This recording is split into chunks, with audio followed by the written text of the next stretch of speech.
মৌজাদাৰ সমুদ্ধি আৰু এজনী পৰী। এখন বিশাল মৌজাত সমুদ্ধি নামৰ এজন অতি সহজ সৰল আৰু দয়ালু মৌজাদাৰ আছিল। মৌজাখনৰ অন্তৰ্গত প্ৰতিখন গাঁৱৰ গাঁওবুঢ়া আৰু তাৰ বাসিন্দাসকলে মৌজাদাৰক ভগৱান জ্ঞান কৰে। সিহঁতে বিপদ আপদ হলে মৌজাদাৰৰ ওচৰলৈ দৌৰি আহে। মৌজাদাৰেও সিহঁতক নিজৰ সন্তানৰ দৰে জ্ঞান কৰে আৰু বিপদে আপদে সহায় কৰে। এবাৰ গাঁওখনৰ চুবুৰীত ডকাইত সোমাই বহুতৰে বয়বস্তু লুটি নিলে। এগৰাকী কেও কিছু নোহোৱা বিধৱা এগৰাকীৰ ক্ষীৰতী গাইজনীও খেদি নিলে। বুঢ়ী দৌৰি দৌৰি আহি মৌজাদাৰক কান্দি কান্দি সকলো কথা ক'লে। মৌজাদাৰে বুঢ়ীক ক'লে, তই এতিয়া ঘৰলৈ যা, যাওঁতে যি লাগে মোৰ ঘৰৰ পৰা লৈ যা, ইয়াৰ ব্যৱস্থা কৰিম। বুঢ়ীয়ে চাউল দাইল যি লাগে মৌজাদাৰৰ ঘৰৰ পৰা লৈ গ'ল। ইয়াৰ কিছুদিনৰ পিছত ঘটনা, এজন চিকাৰীৰ জালত এজনী পৰী বন্দী হ'ল। সেই সময়ত তাইৰ হাতৰ পৰা দণ্ডডালো তলত ছিটিকি পৰিল। বেচেৰী নিৰুপায়ত পৰি মৌজাদাৰৰ কাষতে দেখি চিঞৰি চিঞৰি কাষলৈ মাতিলে। মৌজাদাৰ কাষ পাওঁতে বন্দী পৰীজনীয়ে মৌজাদাৰক তাইৰ তলত পৰি থকা দণ্ডডাল তুলি দি সহায় কৰিবলৈ অনুৰোধ কৰিলে।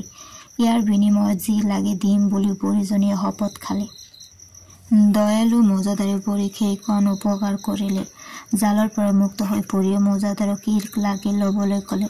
আগৰ পৰা সাজু নথকা হেতু মৌজাদাৰে ভাবি ভাবি ক'লে যে তেওঁক এজনী ক্ষীৰতী গাইৰ প্ৰয়োজন। পৰীয়ে ক'লে, গাই দামৰী হাল তুমি কাইলৈ পাবা। মৌজাদাৰৰ বিশ্বাস নহ'ল। তেওঁ সুধিলে, সঁচাই পামনে?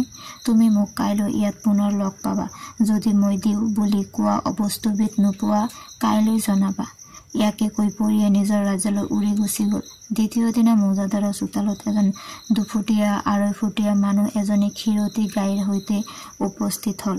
মানুহজনে চোতালৰ পৰাই মৌজাদাৰ বুলি চিঞৰি আছিল। সেই সময়ত মৌজাদাৰে ৰাতিপুৱাৰ জলপান খোৱাত ব্যস্ত আছিল। জলপানৰ বাতিৰে সৈতে তেওঁ চোতালত ওলাই আহিল। চোতালত ওলাই আহি এজন মানুহৰ হাতত গাই দামৰী এহাল দেখি আচৰিত হ'ল। মানুহজনে ক'লে, এই গাইজনী আৰু দামৰীটো পৰীয়ে তোমাৰ বাবে দি পঠিয়াইছে। মৌজাদাৰৰ মনত বৰ আনন্দ লাগিল। ঘৰলৈ অহা আলহীক খালী মুখে পঠিয়ালে পাপ লাগে, গতিকে মানুহজনকো কিবা কিবি খাবলৈ দি পঠিয়াই দিলে। ইয়াৰ পিছত মৌজাদাৰে গাইজনী সেই বিধৱা বুঢ়ীজনীক দি দিলে। দ্বিতীয় দিনা সেই একে ঠাইতে বুঢ়ীজনীক লগ পাই ক'লে, মই এটা মূৰৰ পৰা ডাঙৰ চিন্তা দূৰ কৰিলোঁ। তুমি গাইজনী নিদিয়া হ'লে বেচেৰী বুঢ়ীজনী খাব নেপাই মৰিলেহেঁতেন। তাই সেইটোৱে আছিল একমাত্ৰ উপাৰ্জনৰ উৎস। তোমাক বহুত বহুত ধন্যবাদ। তুমি যে কথা দি কথা ৰাখিলা। পৰীজনীয়ে হাঁহিলে।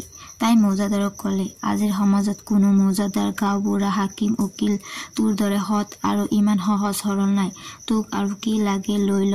সেইবাৰ মৌজাদাৰ সাজু হৈ আহিছিল।